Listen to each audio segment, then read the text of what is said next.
Welcome back. Today, I want to talk a little bit about my Fujifilm x100v accessories, how I've chosen to kind of decorate the camera, and give some descriptions on why I did it and how I did it, why I like this certain aesthetic over this aesthetic, etc, etc. So the thing about Fujifilm is when you buy a Fujifilm, it's kind of cool to accessorize, or just any like Leica-esque camera, you kind of want to decorate it. This is the type of camera you would buy partly for aesthetics. The x100v is kind of like a fashion statement almost, because it's kind of like an everyday camera. You can bring it wherever you want. It's small enough, it's portable enough.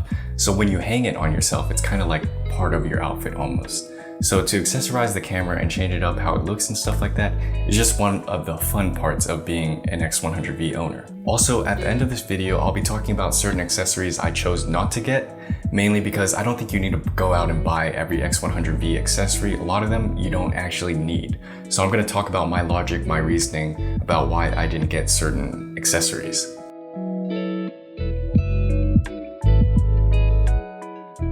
So the first accessory I ever bought for this camera was obviously a screen protector. Now this has a fairly large LCD screen, so I wanted to keep it like safe and protected. So before even like using it, I put a screen protector on, and I was surprised that I got it on so well. There were no bubbles and anything like that. I'll try and find the link so I can put it down in the description for you guys. But this one has held up pretty well, and I'm pretty happy about the screen protector I got for this one.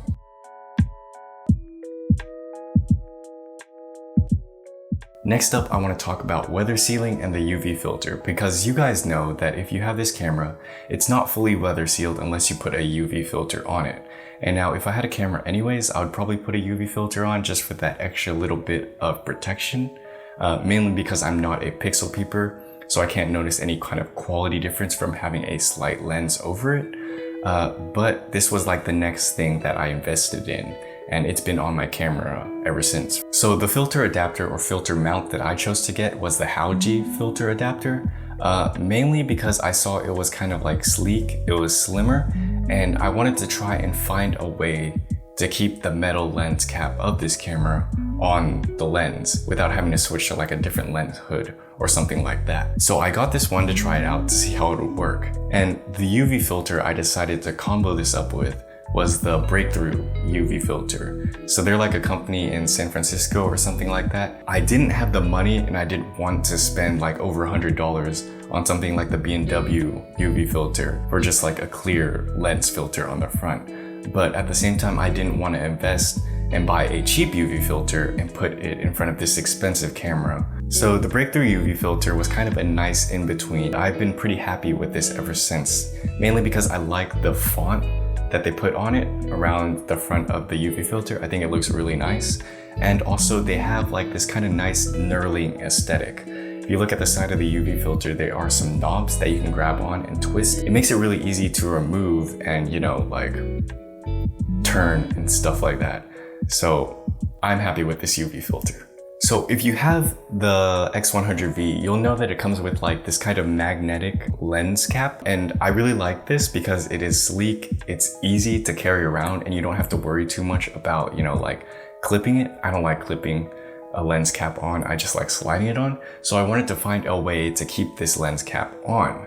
So with this filter mount, the Fuji and this Breakthrough Photography UV filter, I can actually still use the same lens cap, which I was really happy about because I was worried I wouldn't be able to. The magnetic lens cap is just, I don't know, it's nice. It feels nice to slide on and off. And so this is just like an added benefit of choosing the right filters, I guess. I don't entirely know if the filter affects whether you'll be able to do that or not. I just read about that somewhere in the beginning, so.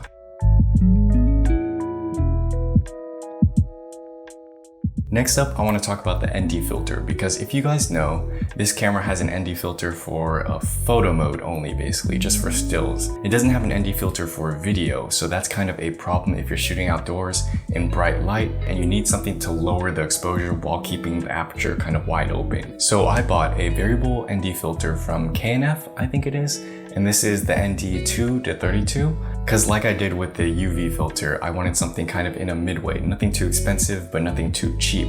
And this has actually served me really well, mainly because it has like the knurling as well as the UV filter, but it's also kind of a budget ND filter that you can use without sacrificing too much image quality. Again, I didn't want to spend too much on like B&W or Peter McKinnon's ND filters, so this one has served me very well. It's a very simple solution since I don't think they'll be adding ND filter for a video anytime soon in a firmware update. They probably would have done that already if they were going to do it, so.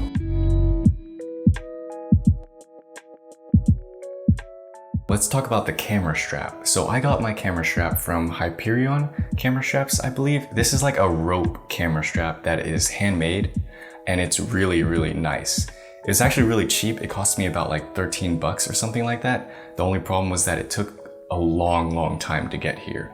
But once it got here, I was very happy with the product. I think the reason why it takes so long is because this is like a UK based company. So if you're shipping to like the US or something like that, naturally it's just gonna take a lot longer. And it's probably been back ordered for like ever, you know?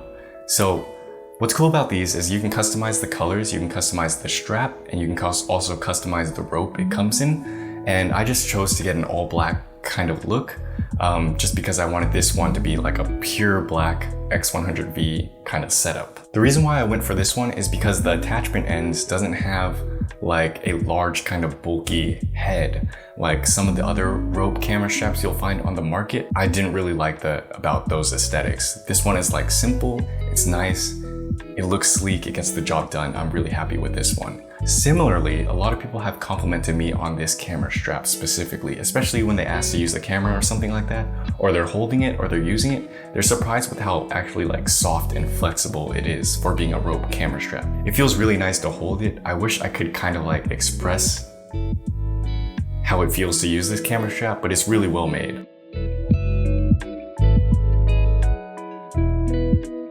This Fujifilm x100v accessory is the artisan obscura shutter release. So I chose to get the ebony version with a white fill to kind of keep in touch with kind of the black aesthetic of my camera. And so for a while, this company has been showing up in my feed everywhere, and they've been making like really nice wooden camera shutter releases. So I really wanted one for a good amount of time, but this version was like back ordered for a long time. And I knew I wanted a wooden shutter release, but for a long time I was actually using no shutter release. And that was kind of an L on my part, because when you use a shutter release, you'll realize how much different it feels like to shoot and take pictures. A shutter release really adds to the experience of holding this camera, so I feel like it's something I should have invested in earlier, but the reason why I hesitated for so long was because this thing is not cheap. It cost me around like $45, and for the longest time they were like back ordered, because each one is custom made.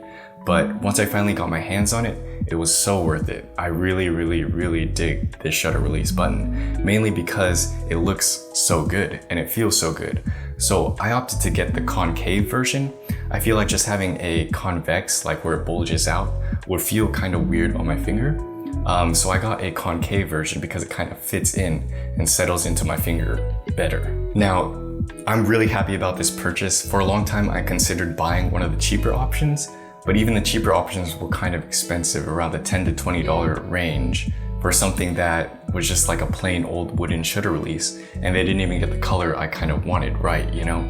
So I decided to like ball out and buy a more expensive one, hoping I would be satisfied, and I was completely satisfied. It's just like the UV filter or the ND filter, you know, I didn't want to put something cheap on this camera that I liked so much.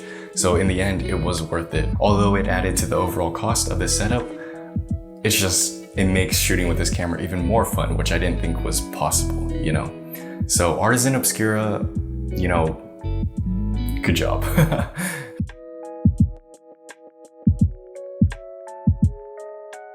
Next up, I want to talk about the accessories I didn't buy or chose not to buy, mainly because I feel like I didn't need them. At the time, I thought I wanted them, but I think it was a better decision that I didn't buy them. So maybe you guys can infer something in regards to my decision, but understand that it's just, you know, it's your camera, you get to customize it, so you just buy whatever you want, you know? This is just what I chose not to get. So the first thing I chose not to get was a hand grip a lot of people complain about the Fuji X100v's hand grip because it's so small. I personally have never had any problems with it, mainly because maybe it's like my hands aren't too big or something like that, or maybe it feels nice regardless, so I never felt like I needed a hand grip. Similarly, I thought the hand grip would kind of ruin the aesthetic of this camera. It already looks so nice, so why bother putting something that would kind of make it look less nice, you know what I mean? So the same goes for kind of the leather half case that I've been seeing around for this camera. Now, these are pretty nice, and it's pretty interesting because you can open the battery case without having to worry so much about like it getting in the way of your tripod and stuff like that. And it also has like a bottom protected tripod thing. So if you're using a tripod, you won't ruin your camera.